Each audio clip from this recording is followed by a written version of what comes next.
opposition. It's an opposition party. Yeah, So you imagine you're fighting the government. that's right. Yeah, Like, maybe. yeah, yeah. That's right. That's right. But before that, I was a member of the Assembly, the National Assembly. Mm-hmm. I served for 5 years. Mm-hmm. Before that, I was in the council. Ah, Yeah, I was a member of a municipal council. mm-hmm. Yeah, so That's right. it's Just like, almost 15 yeah. years in politics. Mm-hmm. Wow. Wow, that's great. And previously, I was a student too. Yeah. Wow. Where'd you go to school? University of Nairobi.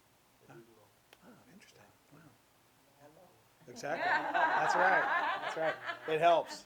I went to the University of Washington, and then went to law school, and it really was, going to law school is like I often have described it as like turning on the lights in a room, and it's like now I get it. Kind of everything kind of fits Goes together. together. Yeah, it really. Right. It was really interesting, and then the internships that you do, and how'd you get into politics? When I was in the university, I was suspended. Yeah. So when I went home, I decided now to try my hand in politics. Right. So I was elected. Yeah. Yeah. And then immediately on being elected, we were reinstated back to the university. Right. So Right. that's how I got into politics. It is amazing how, things like that, what sometimes seems like a setback in your life, I would actually say that sometimes the most important things that happen in your life are to start off as setbacks. Yeah, They, it's true. they do. Yeah, They yeah, actually, yeah.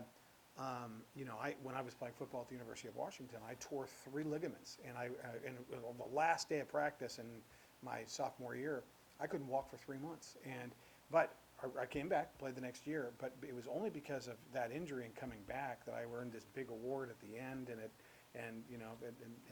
kind of set the course for all kinds of things. And I would say that some of the biggest accomplishments have come as a result of really horrible setbacks. Yeah. Whether it's losing an election, Yeah. first time I learned, and that's important sometimes. It's, no, it is. Yeah. It is. And It you- is. I mean, if you think about like American presidents, George Washington lost his first house George Washington lost his first race for the House of Burgess in Virginia because, he thought it was because he didn't provide enough alcohol at the parties.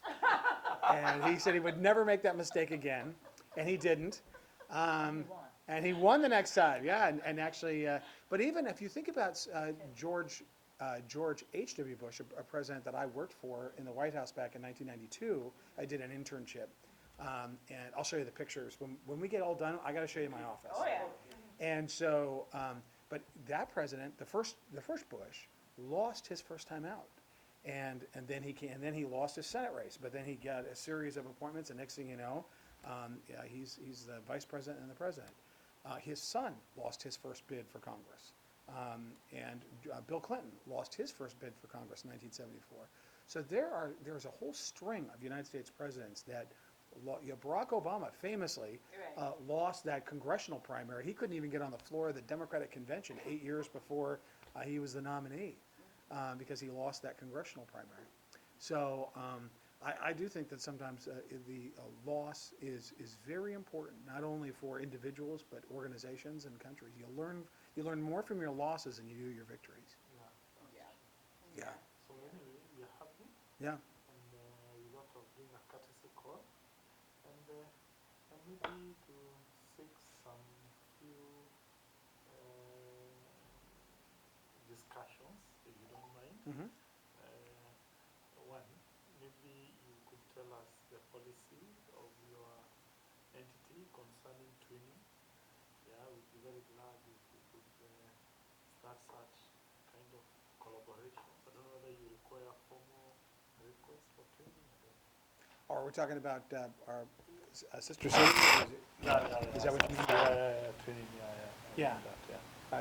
Well, actually, we're looking for partnerships. That's something that I wanted to make sure that the council member was present, because I know that she's got a passion to make sure that we've got perhaps a sister city or a relationship with maybe one or several cities on the African continent, and that's why it's serendipitous that you're here, so we can have these conversations about that.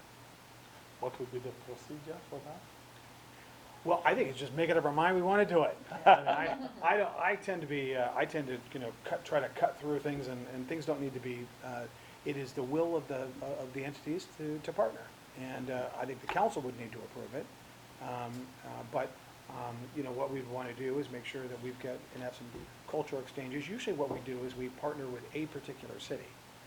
We just actually, I mentioned Ukraine before, we had a lot of, and I'll turn this over to you in just a moment. We have sister city relationships with a city, one in Japan, one in Korea, and then we just made a partner city, a sister city with Rivne, Ukraine.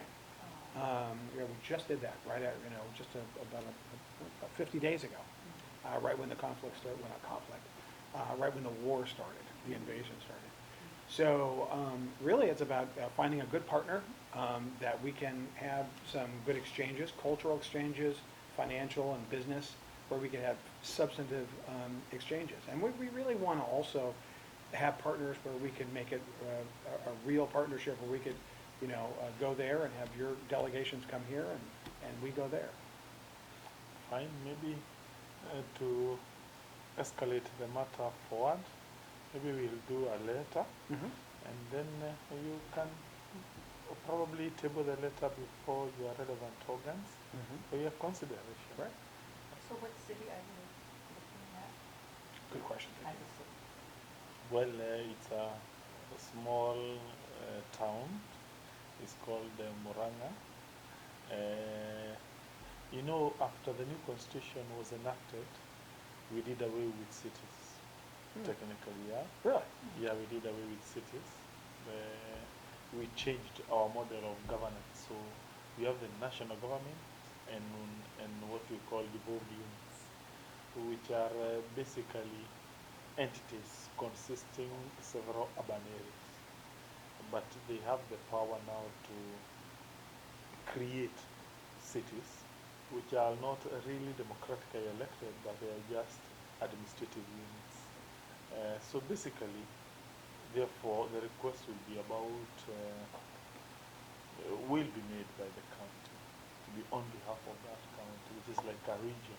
Maybe from an American point of view, you'll be talking about, there are two angles to look at it. Either an urban area within that entire county, or alternatively, it is the entire county which will be making the request. Of course, the choice and the determination be done by your very good council. Right. Lydia, any thoughts on that? Yes, and it's a great idea, thank you. It's just the compatibility that we need to consider, so, we're a city of 100,000 people, but also we have we have hospitals now, we have Tech Hub, we're beginning to get Tacoma. So there's different entities here, children's hospitals, we have a lot of things going on. Right, a lot of So medical. as we're looking at becoming a tech hub here, in kind of way that similarities would be very helpful, because whatever you're exchanging, whatever you're doing with the sister city has to match up. So that would be the only thing I would bring up to this conversation is how do we relate in deciding that relationship or building that relationship. Right.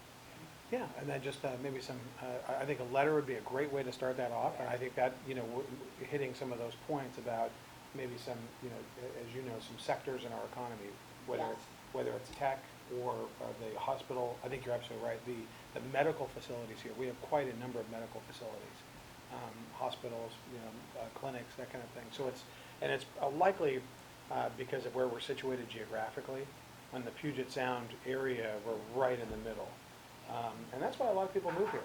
One of the conversations that has been really gaining momentum in the community is one.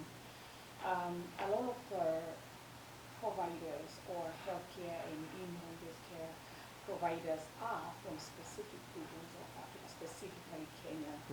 To put it in context, we have about, give and take, 3,700 adult family homes in the States, down here to King County, or even specifically February, I'll just give a rough estimate in relation to the community members, Kenyans who own other family homes.